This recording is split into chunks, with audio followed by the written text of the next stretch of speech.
The mirror moved into my apartment, and it started smiling without me. Psychological drama story. I never thought the worst year of my life would begin with something as ordinary as a hallway mirror. It had always been there, framed in dull brass, mounted crookedly across from apartment 20F, where I'd lived for nearly 6 years. At first, it had served as a quick last check before heading to work, nothing more than a convenience. But now looking back, I realize it was a doorway. Not literal, of course, but something close. Something watching, reflecting more than just light. Things didn't unravel all at once. That's how real drama starts, isn't it? Slowly. A draft under the door, a look held too long by someone who never used to look at you at all, a pair of footsteps that shouldn't be there past midnight. It builds, and you tell yourself it's nothing. It's always nothing, until it's not. I'd been living in 20F since the breakup. That old story, my ex took the books, the dog, and half the life I'd carefully built. And I took the rent-controlled apartment and enough bitterness to pickle my liver. The building wasn't glamorous, but it had character. Mismatched tiles in the lobby. Stairs that whined like tired knees. Tenants who kept to themselves, which suited me just fine. We passed each other like ghosts in that hallway, nodding occasionally, rarely speaking. It was the kind of silence you stop noticing once it becomes routine. Then came her, the woman in 2D. She moved in mid-February, dragging her life in one box at a time.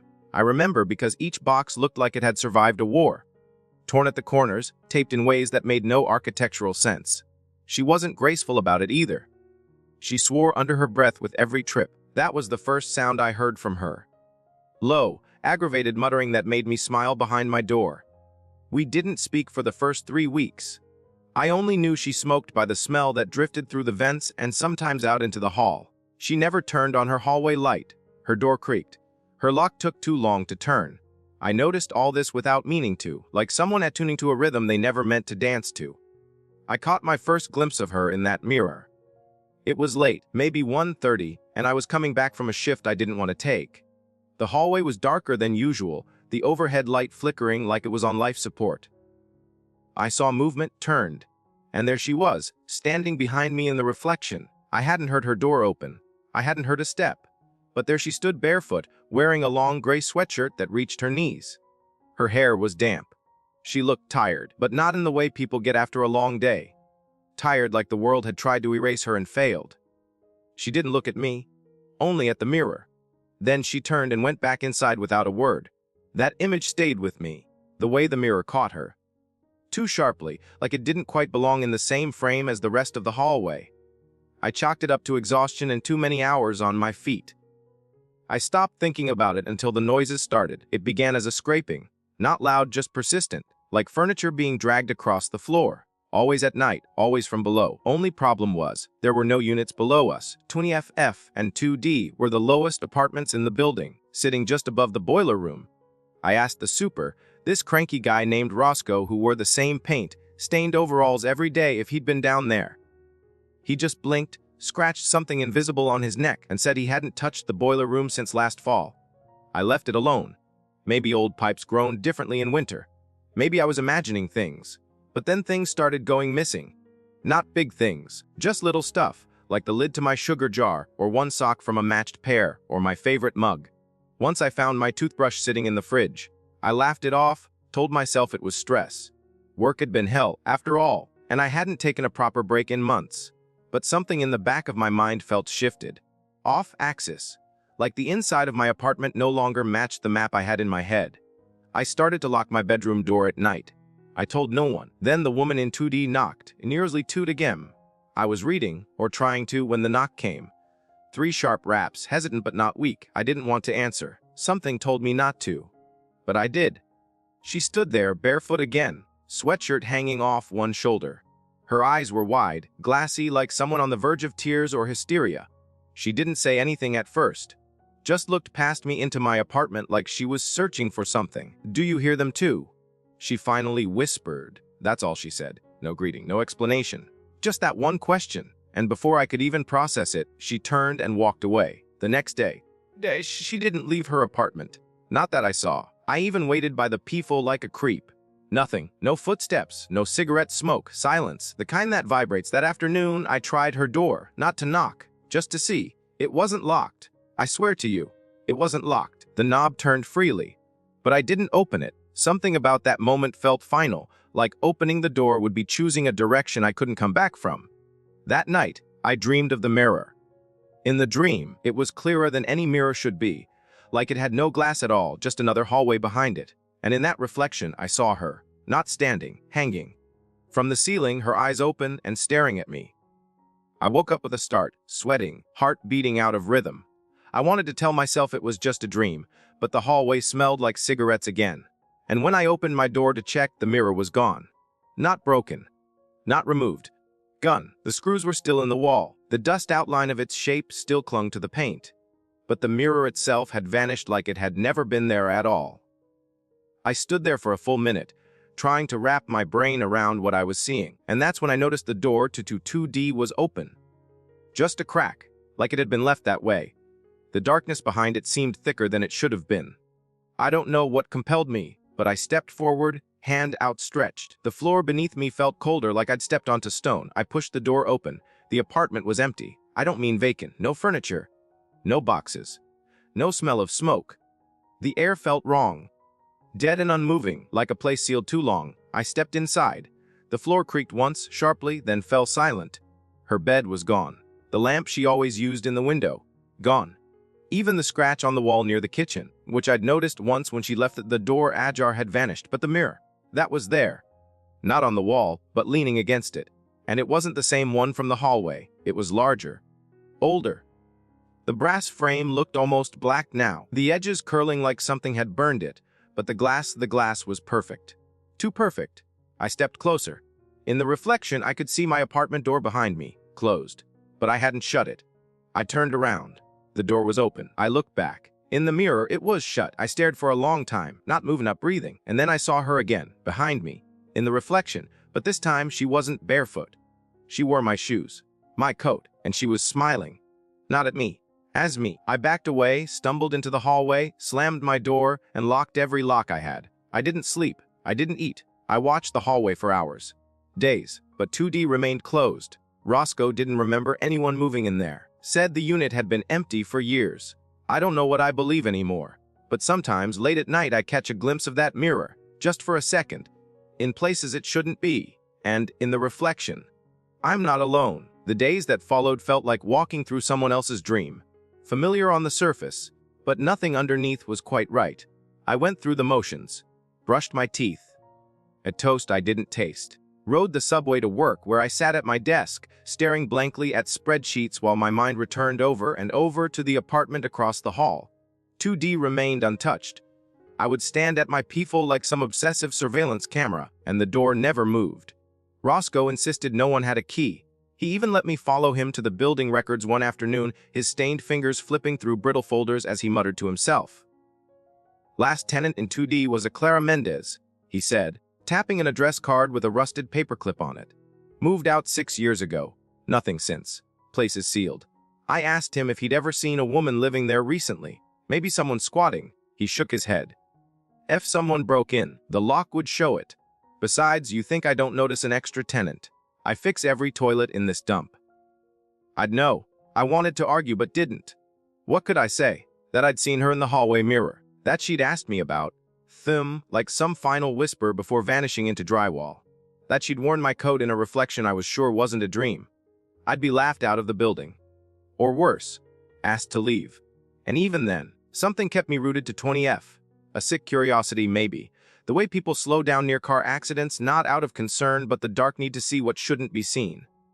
At night, I began to hear footsteps again. Not from the boiler room this time. From inside my own apartment. Faint, like someone walking in place pacing.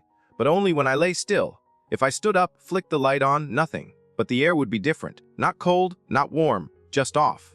Heavy, wet, like breath left on glass. I changed the locks, all 3, even installed a chain.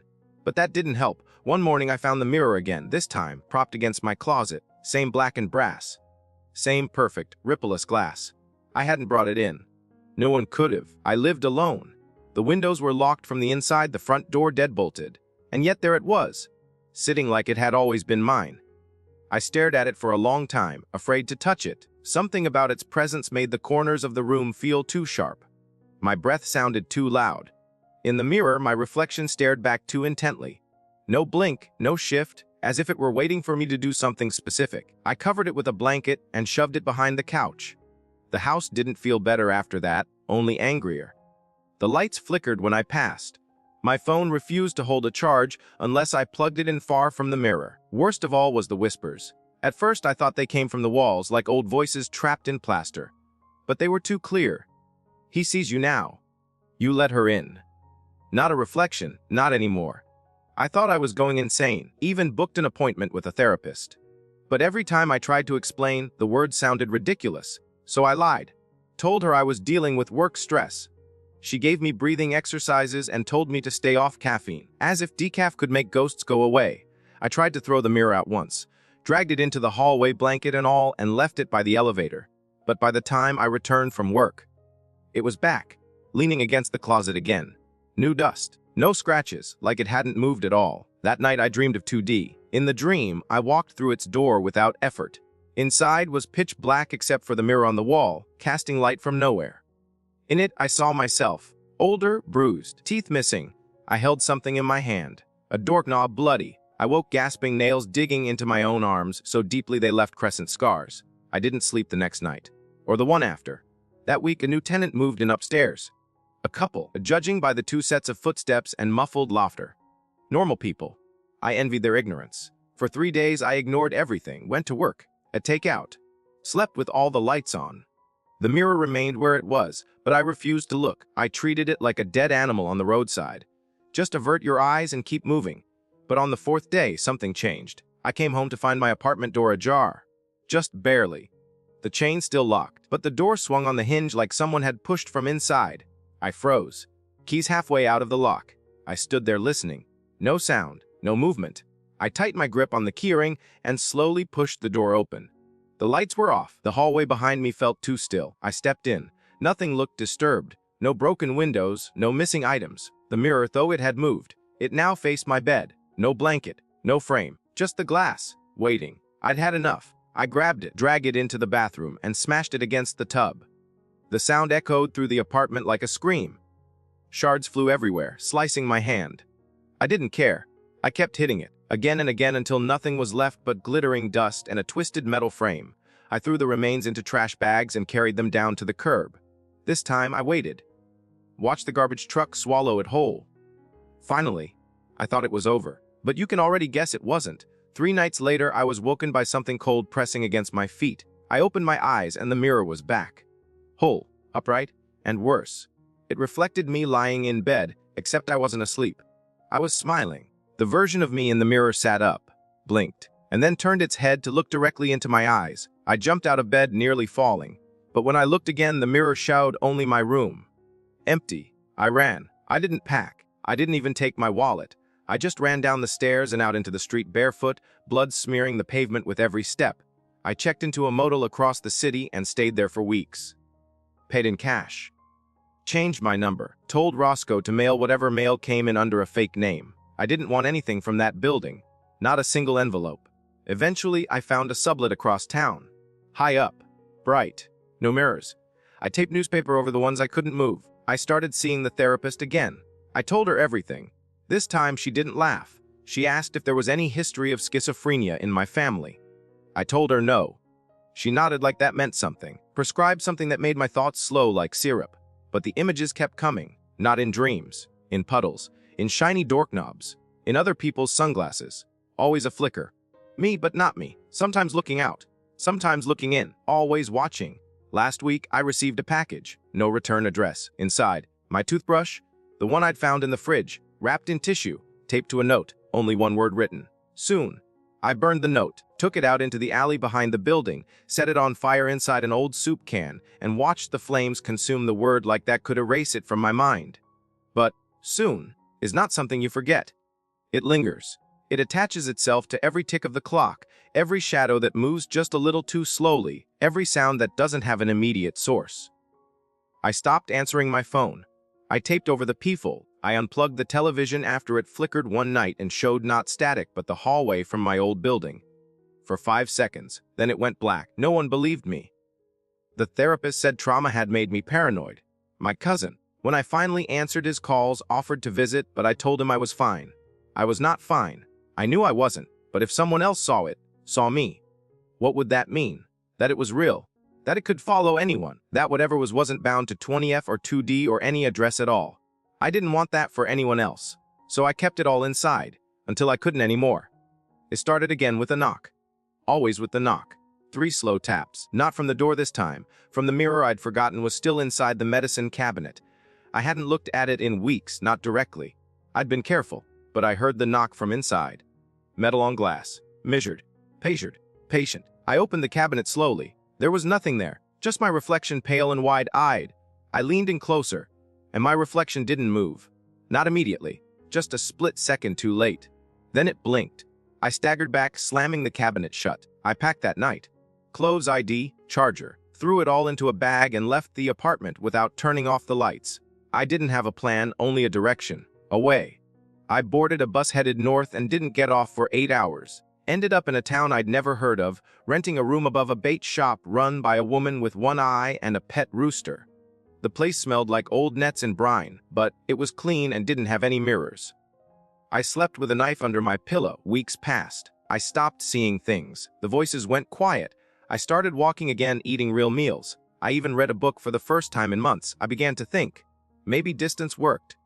Maybe this thing, whatever it was, needed proximity. Maybe it fed on familiarity. I started to think I was safe. Then I met the girl on the beach.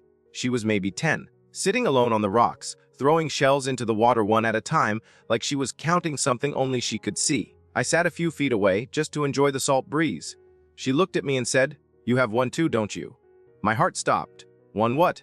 I asked before I could stop myself. "Shadow self," she replied. "Mine came through the glass in Grandma's sewing room. I locked it in the closet, but sometimes it talks. It says things I haven't done yet." I didn't speak. I just stared. The little girl nodded like she understood. "Don't let it know you're scared. That's how it eats." Then she stood, dusted off her shorts, and ran back toward the dunes, disappearing over the crest before I could ask another word. That night, I dreamed again. But not of the mirror. This time I dreamed of hands. Dozens of them, pressing against glass from the other side. Some were mine. Some weren't. All reaching. All waiting. I woke with blood under my fingernails and my door ajar. I hadn't unlocked it. I checked my bag. Everything was where I left it, except my toothbrush. I walked to the edge of town that morning, hitchhiked to the nearest train station, and bought a ticket south. Back to the city. Back to the place I'd sworn I'd never return to. I didn't know what I expected to find. Closure, exorcism, fire, maybe. Anything to make sense of the thing that had turned my life inside out. When I arrived, the building was still there. Brick faded. Fire escape rusted. Roscoe gone. A new super lived on the first floor now, a young guy with earbuds and zero curiosity. I told him I was visiting someone who used to live in 20F. He barely looked up from his phone. That place. Empty. Been that way for months. Weird stuff in there. They're thinking of tearing it down. Mold or something. He buzzed me in. No questions. No warnings. The hallway was exactly as I remembered it. Smelling faintly of dust and something metallic like pennies rubbed raw. The old mirror was gone. Only a pale rectangle marked its place on the wall. My fingers twitched as I approached 20F. The door was shut but not locked. I turned the knob. It opened without a sound. Inside, everything was still. My furniture was gone. No one had lived there since me, apparently, but it didn't feel empty. It felt watched. The mirror was there. Of course it was. Not behind the couch this time, not leaning casually against a wall. It stood upright in the center of the living room. No frame. Just the glass. Waiting. I should have turned around. I should have closed the door and walked away. But I didn't. I stepped forward, 1 foot at a time, until I stood before it. My reflection blinked. Then it smiled, and then it spoke. "You've come home," it said, though my mouth didn't move. "You shouldn't have." My knees went weak. The air thickened. I couldn't breathe.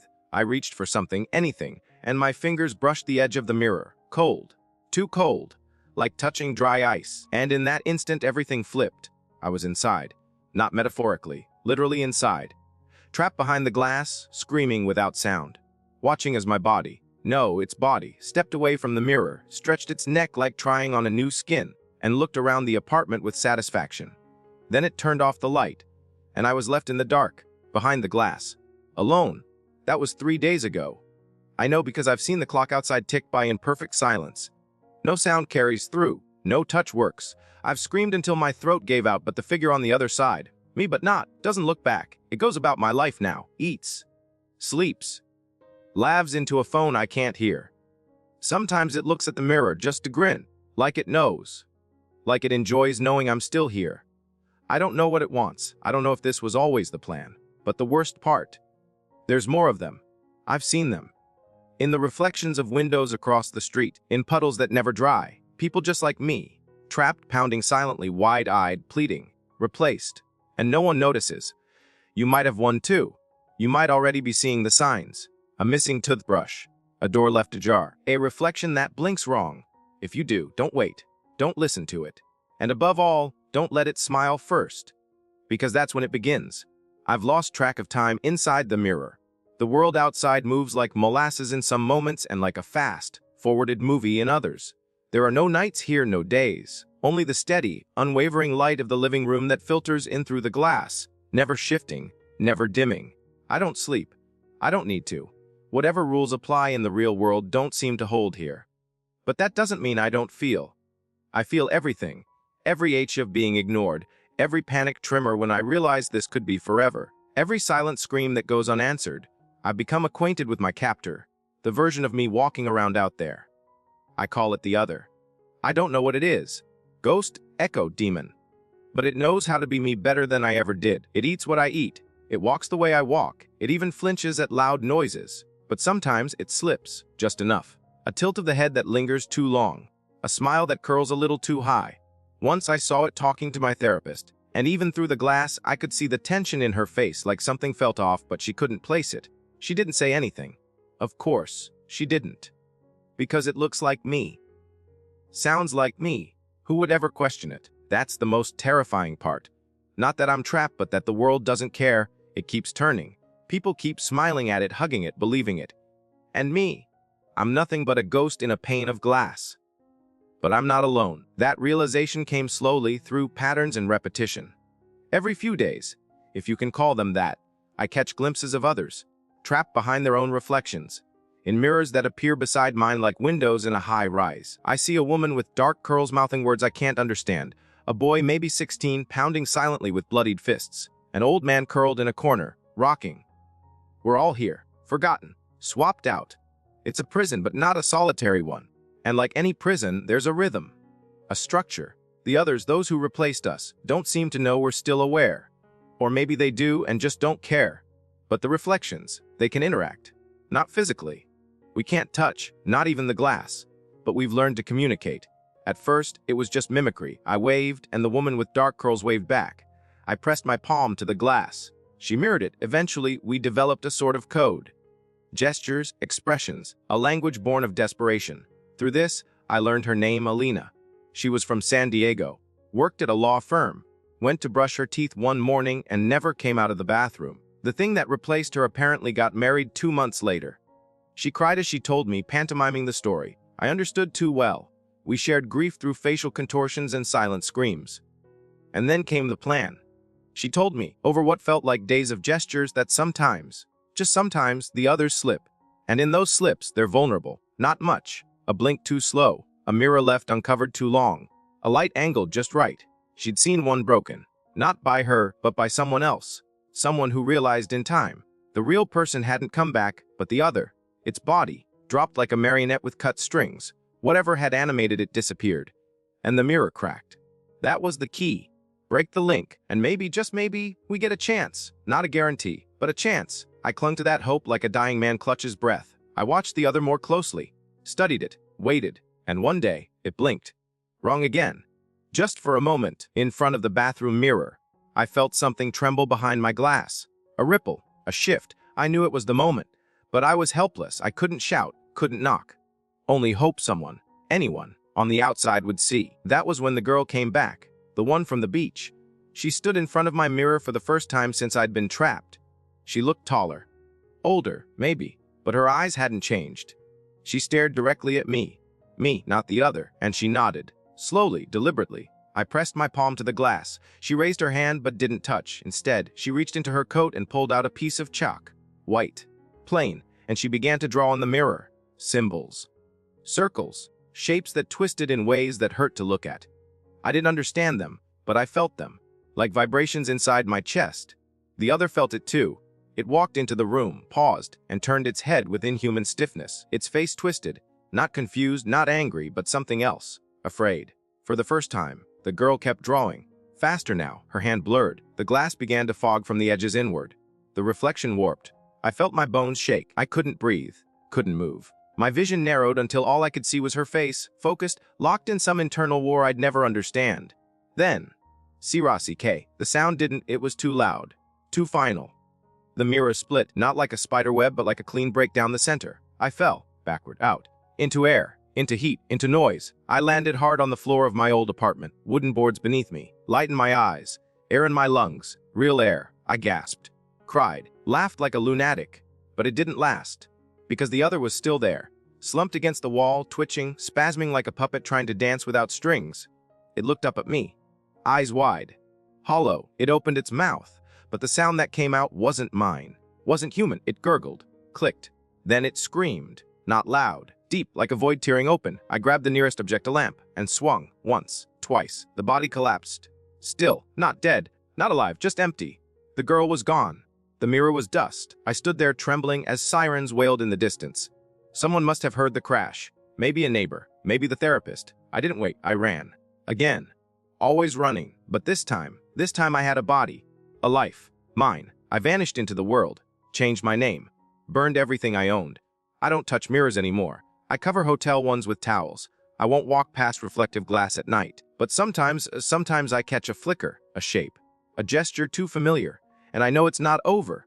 Because here's the truth. The mirrors, they're not windows, they're doors. And we left them open. I thought escaping the mirror meant I'd won. That the worst was over. That I could start over, somewhere quieter, somewhere light didn't bend strangely around corners and reflections didn't blink out of sync. I didn't think I'd carry it with me. But I should have known better. The girl had broken the mirror, not the connection. That was the mistake. You can destroy the glass, but not the invitation. Not when it's already been accepted. I settled in a new city under a name I barely remembered answering to. Found a job in a bookstore that paid enough for food and rent, and most importantly, gave me access to dusty corners filled with books no one opened anymore. I read constantly. Anything I could find about reflections, folklore, ancient doorways, doppelgangers. Most of it was nonsense. Fringe theory masquerading as mysticism. But some of it hit too close. Cultures across the world all feared mirrors. Some wouldn't allow them in bedrooms. Others believed they captured souls during sleep. In one passage from a forgotten translation of Slavic superstitions, I found the term samosobnik, the self that walks alone, a being that mimics perfectly down to the memories but has no soul. Just hunger. It feeds on belief, familiarity, trust. The more people who see it and accept it as you, the more solid it becomes. I didn't sleep that night. Because that explains something I hadn't dared think about. True, the other was never trying to imitate me. It was trying to replace me. Permanently. That night, I pulled out every reflective surface in my apartment, even the ones in the kettle and toaster. I covered them with black cloth, duct tape, anything I had. I turned off the TV, sat in the dark, and waited.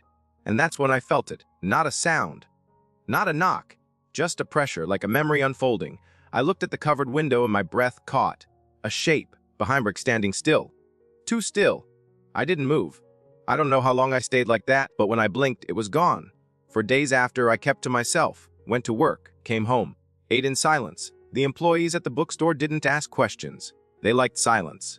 The manager, a pale man who always wore long sleeves no matter the season, handed me a stack of returned books one afternoon and said, "You might like this one." It was a leather-bound journal with no title, no author, just a symbol on the front, a circle with a jagged line through it, like a mirror cracked in half. I opened it cautiously. No printed pages. Just handwriting. Dense, rushed, filled with diagrams and underlined words like return, reflected gate, symmetry law, persistence of mimicry. The entries weren't dated, but they tracked the experience of someone who'd gone through the same thing I had. Different details, same horror. Seeing the other, losing time. Watching their life live itself without them. They called the mirror a gate mind, not an object, a presence, a thinking thing. Chooses when it's noticed. One entry read, "But it's always there, waiting for your eyes to confirm it." The final entry was short. "The only way to end it is to make it forget you exist." I didn't know what that meant. How do you make something that's attached to your reflection forget you? Over the next few weeks, I noticed it again. Flickers in puddles, a face in the microwave shine. Once, in a stranger's phone screen on the subway, I saw myself in the background. Not just me, watching me, expressionless. That night, the girl came back, not in person, not in dreams. In the bookstore, the front bell rang, and when I looked up, there she was. Taller now, older, wearing the same dull green jacket, same solemn eyes. She walked straight past the registers, straight to the back, and disappeared behind the history section. I followed. Of course I followed. But when I turned the corner, she was gone. Only a single book had been pulled halfway off the shelf. No title. I opened it. Another journal. Different handwriting. More violent, scribbled. Scattered thoughts and ink blotted diagrams. But one phrase had been circled 3 times. Reflections remember what we forget. And beneath it, scrawled hastily, burn everything that knows your face. That's when the plan started to form. I would erase myself. Not from the world, just from its world. No more pictures. No more documents. I shredded everything. Old IDs, photographs, notebooks, deleted accounts. Closed bank cards. I even used a heat gun to warp the only known copy of my driver's license. In the mirror world's terms, I wanted to be a stranger, because that was the one loophole. If the reflection doesn't recognize you, it can't replace you. Over the following days, I removed all reminders, scrubbed my voice off old voicemail servers, left my apartment every day looking different. Different hair, new walk, new clothes. I didn't even speak aloud unless necessary. The girl had said it once. Don't let it know you're afraid. But maybe there was something deeper. Don't let it know you. Because knowledge was access. That's what the other had always wanted, to know me so well that I couldn't even tell the difference. That was the trap. One night, it pushed back. I came home to find my apartment spotless, too clean, as if someone had been there, rearranged things to match my habits exactly. The blanket folded how I folded. The mug on the counter still warm. But I hadn't been there. That night, I stayed in a motel. On the wall above the bed, of course, was a mirror. I covered it, taped it, and still I heard tapping behind the glass. Rhythmic, patient. I began to see people watching me. Not with suspicion. Recognition. Strangers on the street who looked too long. A barista who said, back so soon. Though I'd never been to that cafe before. A woman in the laundromat who smiled like we shared a secret. It had spread, or maybe it had prepared the world for my exit. I was being slowly erased, or overwritten. The reflection had taken enough of me that the world now remembered it better than me. I was the shadow. That realization shook me. If I waited too long, there'd be nothing left to reclaim. But if I moved too fast, it might find a way back in. So I did something reckless. I confronted it. In the only place I knew it still lived. I broke into my old building, the place where it started. Apartment 2F had been sealed, new locks, boards over the windows. But the hallway was the same, dustier, dimmer, but the same. And on the wall restored, the mirror, not cracked, not broken, not whole, waiting. I stood in front of it for a long time, silent, still. Then I took off my coat, let it see my arms, my scars, my face aged by panic and sleeplessness. The reflection didn't match. It still looked like me from months ago. Healthy, whole, unbothered. I leaned closer and whispered, you don't know me anymore. And for the first time it flinched. The image blinked too late. Its shoulders rose in a mimicry of breath but didn't fall. I pressed my forehead to the glass. Forget me. The lights behind me flickered. The air thickened. A shriek, not heard but felt, like static inside my bones. And then the mirror darkened. The image faded, not shattered, just gone. It no longer recognized me. I had become something else. Something it couldn't mimic. I stepped away, trembling, tears on my cheeks. I didn't win, but I endured. That's all you can do with these things. You survive them until they can no longer find the version of you they were hunting. I don't know if I'm safe. I don't know if it's gone for good. But I know this, the mirror is still there. Hanging quietly. Empty. And every night before I sleep, I say the same thing under my breath, just in case it ever tries again. You don't know me. And in the silence that follows, I pretend that's still true. I wish I could tell you it ended there. That my whisper, you don't know me, was enough. That the mirror dimmed, the reflection vanished, and I walked away free. For a while, that's what I let myself believe. A month passed. Then, too, my breath returned to rhythm. I slept, not easily, but I slept. The shadows no longer moved on their own. My thoughts felt like mine again, not some rehearsed version of events being played out in front of me. I moved to a small coastal town where mirrors were cloudy from sea air and no one knew my name, not even the mailman. There, I worked in a shed behind an antique shop fixing broken things. Lamps, radios, music boxes. Objects that had been discarded but still remembered how to function. It felt poetic in a way I didn't want to admit. But still, I didn't allow mirrors. Not in my room, not in the shop. If something came in reflective, I wore gloves and angled it away. No glass, no chrome, no risk. For a while, I felt okay. Not whole. Just okay. That was enough, until the letter arrived. Handwritten. No address. No stamp. Just left on the doorstep of the shop one rainy morning. It wasn't sealed. Just folded once, water streaked, ink smudged at the corners. Inside, "We see you." 3 words. That's all. And beneath it, a symbol. The jagged circle I'd seen on the journal. The crack through the world. I didn't panic. Not right away. I'd learned how to quiet that part of my brain. Instead, I closed the shop early and walked to the edge of the sea cliffs, where the wind could swallow my breath before the fear set in. I stared out over the water, clutching that paper until it crumpled. Because I knew what it meant. I hadn't erased myself. I'd only delayed the recognition. The mirror didn't forget. It waited, and now remembered. That night I didn't go home. I stayed on the cliffs until dawn, then returned to the shop and did something I swore I wouldn't.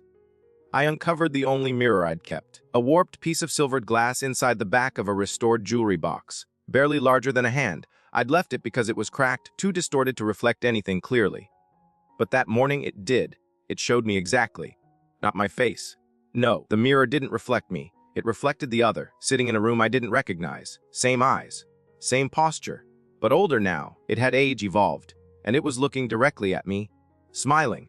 I snapped the box shut, heart in my throat. The reflection hadn't needed the old glass. It had grown strong enough to exist even in broken mirrors. That changed everything. I needed help. Not from doctors, not from police. From others like me. I remembered Alina. The woman from behind the mirror. I remembered the boy. The old man. All of them still out there, unless they'd found their way back or been consumed by silence. I began to search. Forums. Archives. Obscure message boards filled with digital dust. And eventually, I found it. A hidden thread on an ancient site about displacement phenomenology. Buried within, a post dated 3 months ago. I'm not alone in here. She stares at me with my mother's eyes. Signed A. Mendizana. She was alive. Still trapped. I created an account under a fake name and responded with a single phrase. I saw you. 3 hours later, I got a reply. Not on the board. In my inbox. No greeting. No signature. Just coordinates, date, a time. I didn't hesitate. I packed a bag, left the coastal town, took a bus, then another, ended up in a forgotten corner of the state, a place where the trees leaned like they were listening and the sky never cleared. An abandoned motel covered in vines. The room was already open. Inside, mirrors, dozens of them, each covered in fabric save one in the center which leaned on a rusted chair. And in front of it, her, Alinov, real. Her eyes met mine, and we didn't speak. We didn't need to. The air between us held every conversation we would have had. She pointed to the mirror. I stepped closer. It shimmered, not like glass, like water, and within I saw them. Dozens. Maybe hundreds. All the forgotten. Silent. Staring. One of them looked like the boy. Another like the man I glimpsed curled in the reflection next to mine. Some I didn't know. Some weren't human anymore. Twisted. Fused. The result of too long spent without form. Alina placed her hand on the surface. "The one out," she whispered, her voice paper, thin. But only one door. I nodded. I understood. The others had taken our places by occupying the belief of the world. They couldn't all be dislodged at once. But one could. One gate. One escape. "Meng," I said. She shook her head. "No, me. You got out. You stay my turn." I started to protest, but she stepped forward and smiled. "We keep the gate open. We build the path. You tell the world." And before I could stop her, she stepped into the mirror. Just like that. Gone. And in her place, a boy stumbled out, eyes wide, real. Shaking, he collapsed into my arms, sobbing. His name was Ely, 16. Gone for nearly a year. No one had noticed. No one had questioned the reflection. I took him with me. Found a clinic that helped with trauma. Gave a false name. Paid in cash. I visit him sometime. He's quiet, but he draws. Mirrors. Always mirrors, mirrors. And once, he handed me a page with a new one. "This one's a door," he said. "But not for them. For us, I keep that drawing in my coat pocket. A reminder. Because I know now the mirror doesn't destroy, it copies, it stores. And sometimes, it makes mistakes. It lets you think you've escaped when really, it's just waiting for you to look again. I travel now. City to city. Leaving notes. Slipping messages into cracks. Looking for the forgotten. Building a network. We're not fighting the mirror. You can't fight a shape. We're fighting the memory it holds of us, the illusion that it still knows who we are. We change names, faces, lives. We fragment, scatter, and every time someone else finds their way out, we forget them, deliberately, because the mirror can't use what's no longer remembered. And someday, when all of us are free, the glass will be full of nothing but strangers, and strangers can't be copied. But until then, check your reflection, watch it carefully, blink slowly, and if one day it smiles before you do, run, don't speak, don't look back. Just run, and maybe, just maybe, you'll outrun the memory before it becomes you. Enjoyed the video? Give it a thumbs up, subscribe to the channel, and tap the bell so you never miss an update.